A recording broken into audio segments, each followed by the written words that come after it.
Morning, everyone. So on a slightly different setup this morning, I thought I would talk about something to do with Labour, actually, interestingly. So Rachel Reeves is getting in early. She's doing a speech, I think, today, and it's going to be on the economy. Um, so interestingly, so after the local elections and the mayoral elections, which Labour won 10 out of the 11 now, slightly unexpectedly, Rishi Sunak plans to do another policy blitz. I'm not quite sure how he expects this to work because he had a policy blitz ahead of the local elections, and those local elections were absolutely ground zero for them. But he's going to do it again. And one of the things he's going to try and push is the idea that, I mean, you've heard it, haven't you? Oh, the country's turned a corner. The economy's improving. It's all marvelous. Oh, you might not see the impacts just yet, but you will do next year. Just don't let Labour in, the usual stuff. So Rachel Reeves is getting in early. She's doing a speech where she's basically saying, look, the Tories are gaslighting you. This is all absolute nonsense. And it is true, of course. I keep saying, if you think about what Tory MPs think is going to happen in their favour, like you've got to think about it. Ordinarily, it would be mental to hold the general election in autumn. There's a reason why in my lifetime there's been quite a lot of general elections. All but one of them has happened in spring. They just always happen in spring. They don't always happen in May on the same day as the local elections, but they often do. But they do always happen in spring. The last election, 2019, was the first election in my lifetime that, and I'm 48 this week. It was the first one that took place not in spring. And the reason for that is because the government generally sets the date for the election. The government wants to win.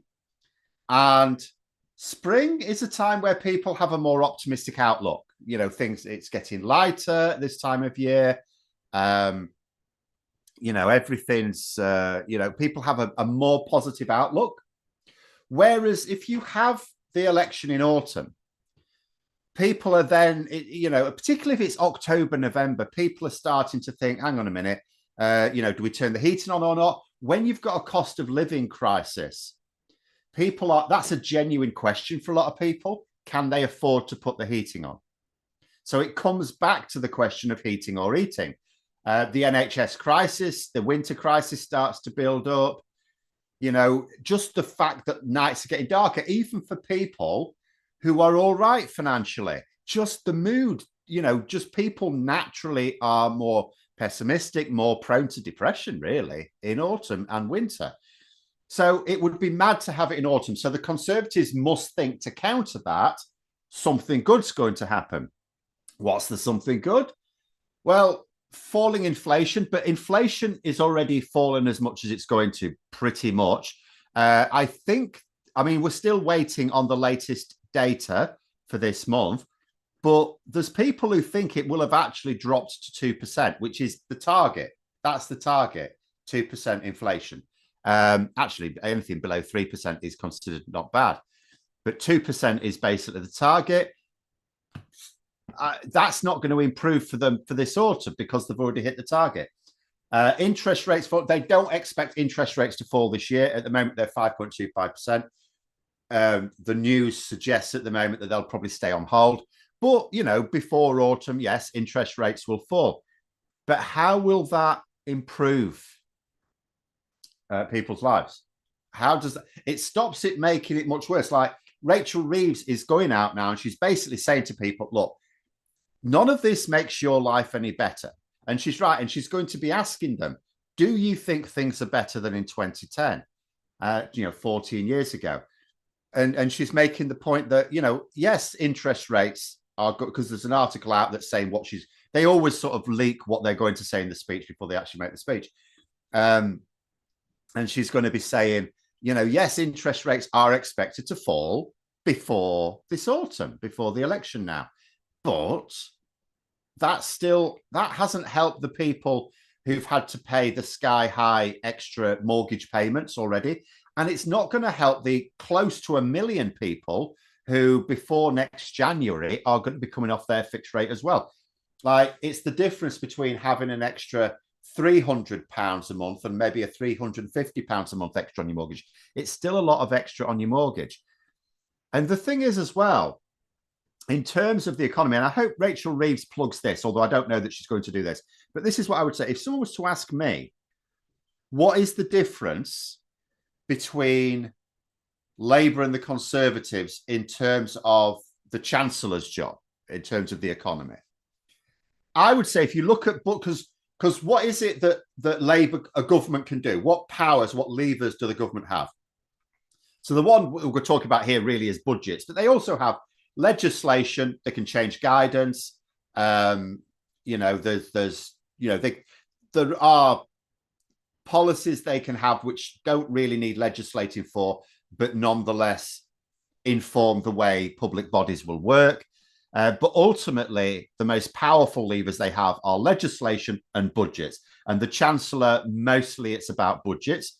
What is the difference between a Tory budget and what the Labour budget's going to be? Think about the Tory budgets. What's the priority for Tory budgets? Tax cuts and making the books balance. That's what they're trying to do. That's all the talk. Whenever even Tory MPs, it's not like they're hiding it. Whenever Tory MPs, whenever Rishi Sunak, Jeremy Hunt, or any of them talk about the budget or the mini budget that will now be coming up before the next election, potentially, what's the focus? How can we cut taxes and still balance the books? What fiscal headroom have we got for tax cuts, which people don't want? They want investment. Whereas if you look at Labour, if you look at the language, obviously the Labour budgets that are going to come are, in theory, an unknown quantity because they haven't happened yet. Rachel Reeves has not been the Chancellor. But if you think about what she's saying, she repeatedly insists, her phrase is that growth will be hardwired into her tax and spending plans. That'll be the priority, growth. And that means we'll get investment. Now, we don't need to read between the lines on this one. We don't have, because we know that Labour don't talk a lot about the investment. And that's because the Tories will say, oh, Labour taxes spent, they're going to massively increase borrowing, they're going to massively increase the national debt. So Labour talk down the investment side of things. They talk up the legislation side, down the investment side of things. But, there's a super chat there from Scott Walton, £5. Thank you very much. Happy birthday, Phil. Yes. When you get to my age, though, birthdays are just another year closer to senility and death, though. But yes, thank you. I do get cake out of it, though. But I was just having a look this morning at Labour's policy documents. And across all the policy documents, the word invest or invested, investing, some word that's where the root is invest, was mentioned 138 times. And even where you don't have the word invest, if you look at Labour's policies, if you actually read their policy documents on their website, they're talking about things that need investment, introducing things that need investment. There are some things in there which have, Labour, Graves just said, Phil's our very own Marvin, what, brain the size of a planet? Or just the outlook on life.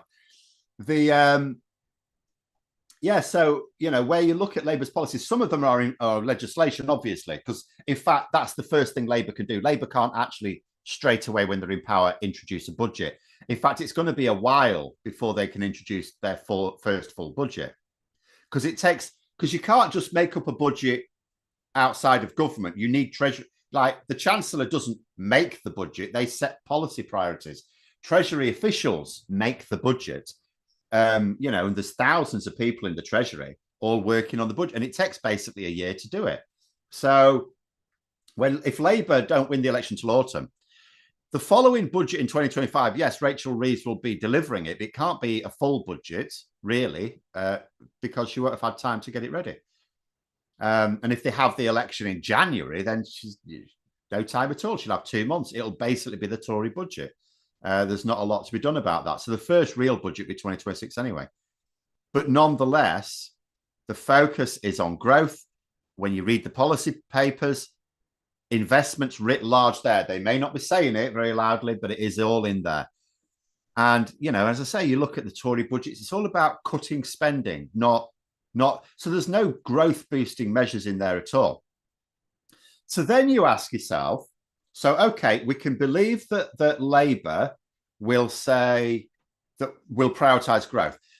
Labour will definitely be more competent because it doesn't matter about the politics or, your ideology. The Conservatives at the moment are fundamentally incompetent. They are incompetent. Jeremy Hunt doesn't know what he's doing. Rishi Sunak has absolutely no idea what he's doing.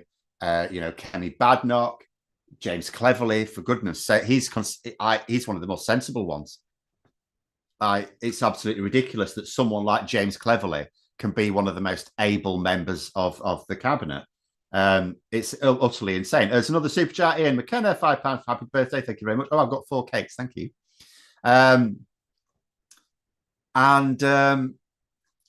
So you can say, Labour are going to be more competent. They're focused on growth, which the Tories are. They say they are. And yet the word growth doesn't really get mentioned in terms of like there's a plan for it.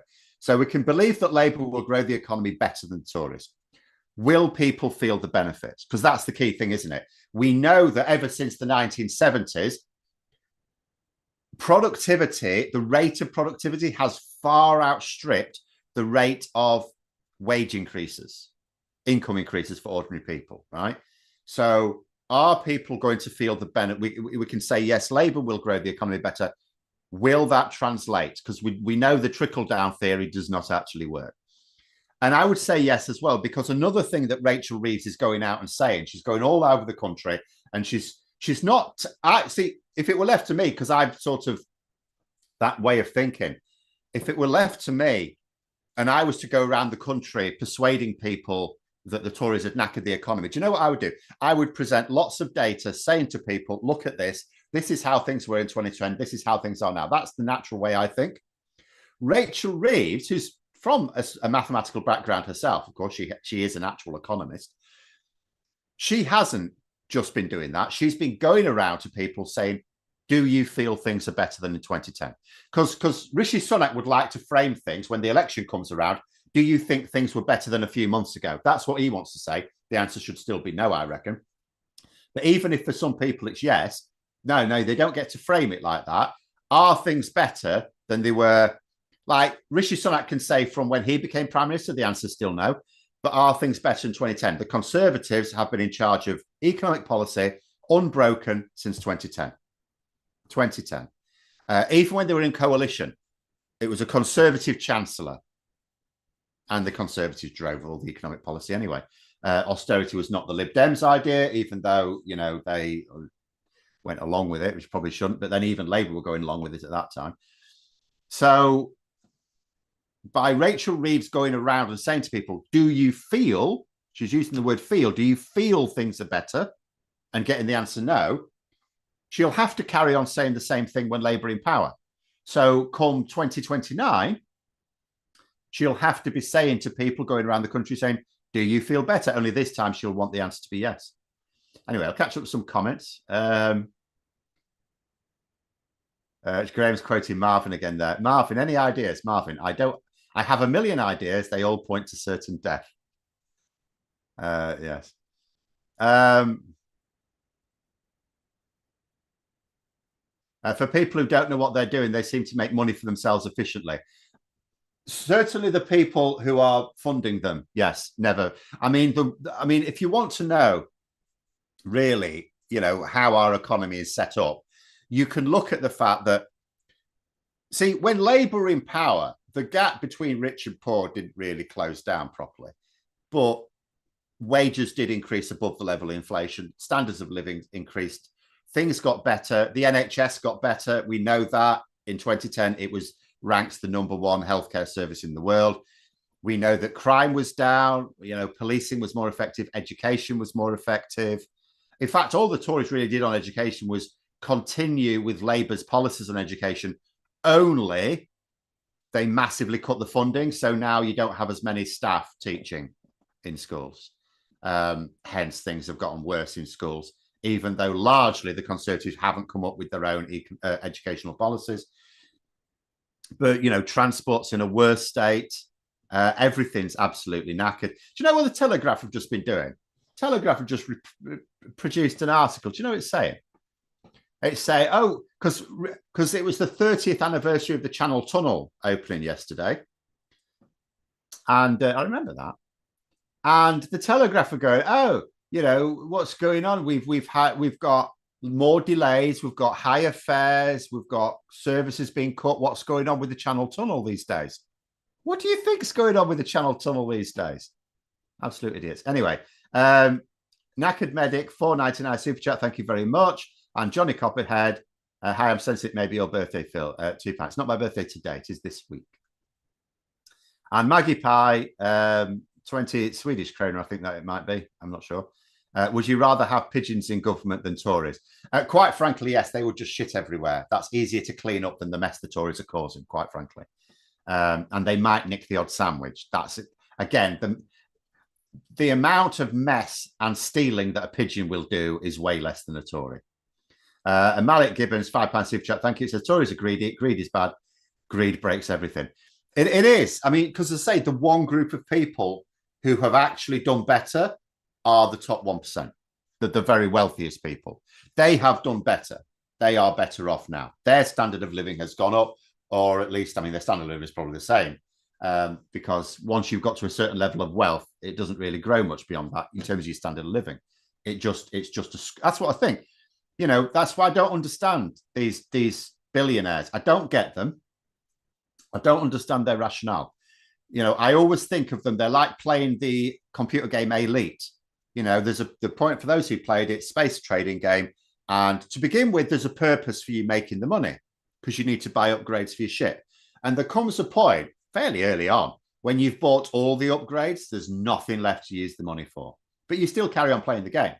The money you accumulate at that point is just a score. You don't use it for anything. You can't use it for anything. You bought everything. It's just a score. And that's what I see these ultra wealthy people being. They're dodging tax. Why? Are they doing anything with the money that they're saving by dodging tax? No, they're not even doing anything with it. So it doesn't go back into the economy. It doesn't do anything. Andrew Greenland, €5 super chat. Thank you. It says, happy birthday, Phil. 1 year close to God's waiting room. I'm nearly there. Yeah, I mean, I'm still some distance off. And I'm missing loads of them. Veg Pie 49, 4.99 super chat. Happy birthday, Phil. Have more cake. Thank you. I need to cut down on the cake. And Ivan Ambrose 4.99. Happy birthday, Phil. I hope an early birthday present for me is a Labour government as soon as possible. Yeah, I mean, I often joke to my partner because she says I'm impossible to buy for. Because when I want a thing, I just get it. And so she keeps asking me every year, what do you want for your birthday? What do you want for your birthday? And I always say, a Labour government. And then she just gives me a look and go, okay, fine, I'll get you cheese again. And Johnny Copperhead again, £5 super chat, thank you. So I've got a brilliant joke about trickle-down economics, but 99% of you won't get it. Yes, very good. Am I playing the latest installment, Elite Dangerous? No, I don't. It's actually really weird. My main hobby is playing computer games, and yet I don't like computer games these days. There's like 4 or 5 computer games I really like. Michael Warner, £2, thank you. It says, well done, Phil. You spun around the fireball again. Yes, exactly. That's precisely what I've done. I will actually just come on to one thing, actually, because we run out of time, just so we don't spend the last 10 minutes just talking about birthdays. It's, in fact, no, I'll come to this question, actually, but it says, I thought the game for the rich was measured in personal wealth. To win it, you need more than the others. Therefore, you rip off those poor than you as a matter of course. That must be just how it is. That must be how it is. They just meet in their private clubs, comparing their wealth with each other. I can think of no other reason at a certain point why you need more. When you can already afford the standard of, you imagine a standard of living that is possible once you can afford it, and you can afford it for the rest of your life. Don't get me wrong, I'm not saying I don't understand why they would want to make more money. I get that. What I don't get is why they would want to corruptly make more money.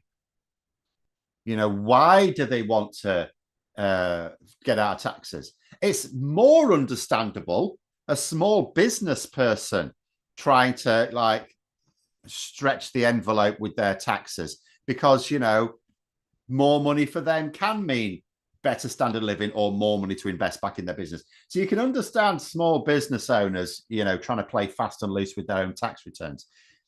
Much less so people that do it, to save millions. I can't understand it. more super chats coming in. Thank you very much. Plum Duff, £10. Happy birthday, Phil. Thanks for all you do. No problem at all. Rob Alaris, £4.99 super chat. Thank you. And Alex, Phil for Emperor of Mankind. This would be a very bad idea. £4.99 super chat. Thank you. Have a great birthday, chap. Yeah, it would. I would keep saying it would be. I mean, everyone has their ideas. If you were like undisputed ruler of the world, and most people, not because some people are genuinely evil, but most people believe if they could put their ideas into practice, the world would be a better, happier place. And I certainly believe that. But I strongly suspect it's not true. I strongly suspect I would make an arse of being the world emperor. Says, give Phil a new internet connection, though I know that's impossible. Well, interestingly, that should happen. I should be getting for my birthday, like the engineer should be coming round. But there we go. An Ed Cat Flat, £2. Thank you. It says, that's the game. How many zeros do I have? Yeah, it's I'll never understand it. I'll never understand how people can, pay an accountant to say, I'm not talking about doing it illegally. There's plenty that do it illegally as well. But even the ones who do it legally, tax avoidance, why you would go to the trouble of arranging your finances to get out of paying taxes when it makes not one jot of difference to your standard of living. And you must know that you're hurting people. Now, understand, yes, they think these people are undeserving. Well, why should I give them my money? It's like, well, it's not your money, is it? How did you get this money? Off the back of others. No one's actually generated £1 billion in wealth in their life. No one's done that on their own. But anyway. Wealth corruption is the equivalent of God mode cheat code. Well, it is. And it's all, and like a cheat code, it's all perfectly legal. It's built into the game. And that's why the code of our economy needs changing. Viv Burgess, £20 super chat. Thank you very much. Happy birthday. Thank you. No, he doesn't want to, but I'd love to see Phil in Parliament. See, the thing, I mean, I did sort of, toss my hat into the ring, and I didn't get anywhere at all. There'll be plenty of people in Parliament who will do a really good job, better job than I would. There is an extent at which you also need people external to Parliament. It's like I keep saying, if you think about what are the major things I want to focus on when Labour in power, electoral reform is top of the list. And when I'm talking about electoral reform, yes, there's a movement within Labour. There is a movement within Labour, and I want to try and boost that movement. And every time I talk, I just must remember, as everyone's been in a generous mood today, if there's anyone here who is a Labour member, and remember, when you're a Labour member, there's a reason you're a member of a party. Maybe a Lib Dem member or Green member or whatever. But I'm not sure there's that many Conservative Party members here. There may be the odd one. But the reason for being a party member, why? Because you want to have influence within that party. There's another way to have influence as well, or an additional way, in terms of like political parties, and the Labour Party, no exception, have groups within, special interest groups within them. So, for example, within Labour, the two that are of most interest to me, there are several groups I'm a member of within Labour, but the two of most interest to me are the Labour Movement for Europe and the Labour for PR. And if you join those, you give them more power. So if you join the Labour for PR group, which can cost as little as £10 a year, then the more members they have, the more power they have to lobby the leader's office. So, and the same goes for when it comes to Brexit issues. The Labour Movement for Europe, they are, as you can imagine, quite anti-Brexit. So the more members they have, the more lobbying power they have within the party. But there needs to be external stuff as well. You can't just say, you can't just say, like, if you're going to vote tactically to help Labour into government, say, more specifically, the tactical vote is to get rid of the Tories. You can't then just sit back and go, right, I've done my bit. Labour PR, please, thank you very much. What you want to do then is write, if you're local Labour candidate won, you need to write to them and say, I lent you my vote. I'm really interested in electoral reform. What's your thoughts about that? So, if lots and lots of people do that, so you need that external process as well. Maggie Pie, the 20, I think, Swedish kronors again. Tax could be viewed as the most patriotic charity. Indeed, yeah. I mean, that's the thing that, whenever you sort of say, people, we should pay more tax, or if you say, like someone like me who's now on more money than I was a few years ago, could say, I don't mind paying a higher rate of tax. And people say, well, why don't you then? Why don't you say? Because the extra I could pay in tax isn't going to, like, I already do contribute quite a bit to charity. I don't keep the money I make by any means. I have relatively simple taste. But it doesn't make, I mean, the world's still knackered. The country's still knackered because my contribution, my voluntary contribution, hopefully makes some difference, but it doesn't make enough difference for people to notice a massive improvement in the country. So we need everyone doing it. Not everyone. Like, some people are already paying enough tax and frankly more than they should be. But, the people who can afford to pay more, we need to get everyone doing it, not just a few people who do it voluntarily. Because that's an absolute nonsense argument. And well, why don't you just pay more then? It's like, I already do. It hasn't made enough of a difference for you to notice. Therefore, it needs more than just me doing it.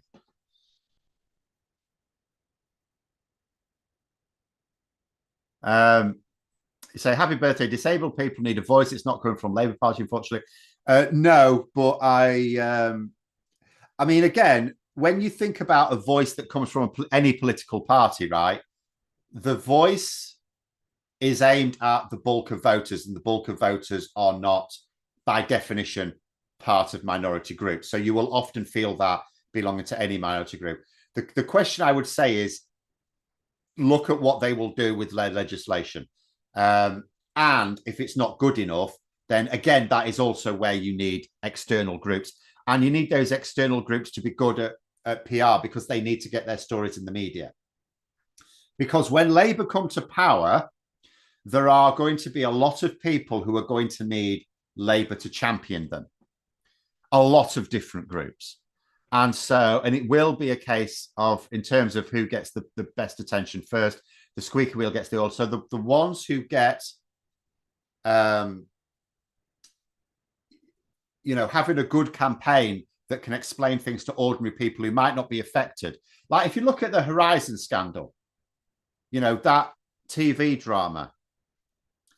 I mean, the Horizon scandal itself, we knew about it years ago. It blew up years ago. And I don't just mean like when Private Eye were reporting on it. Private Eye can report things all the time. They sometimes hit and they sometimes miss. They're very good, but they, just because they publish something that's this terrible scandal, it isn't always. Sometimes they get their facts slightly wrong, like anyone can. I mean, we knew as a matter of fact years ago about the Horizon scandal. It had all gone through the courts. It was fact. We knew about it. Granted, even more stuff's coming out now. But why is more stuff coming out now? Because years after we knew it was a thing, TV drama came out, appealed to the public, and now all of a sudden the public are going, hang on a minute, this is shitty behaviour. So what we need is, it doesn't have to be a TV drama, but we need those groups to be good at campaigns externally to the party, to get things in the media, to get things across to the people, so that then there's pressure on those politicians. Because if you're part of a group that can persuade 500 people in every constituency to write to their MP about an issue, that's massive. It only takes 500 people to write to their MP about a thing, and that MP realizes, because for every person that writes to their MP about something, there's loads of others that feel the same, but actually can't be asked to write to their MP because they don't think it makes any difference. And that's what needs to happen. Unfortunately, there'll be so many groups vying for attention. It will be the ones who are best at lobbying, and not just lobbying ministers, lobbying the public. That's always the emphasis. I say the same thing with Brexit as well. Yes, there needs to be pressure on Labour. Conservatives, no bloody point at all. But on Labour, but just focusing pressure on the politicians won't do anything. You need the public So you need to lobby. You need to think about it as you need to, how do you lobby the public? And the reason why people put the emphasis on politicians, it's not because politicians have the power to do the changes, because they don't if it's against public opinion. It's because it's easy. Anyone can write to their MP, and they should do, but anyone can write to their MP. It's actually really easy. It's much harder to talk to 20 people in your neighborhood. That's more difficult, but it is just as important. Phil, call lobbying what it is, bribery. Not all lobbying is bribery.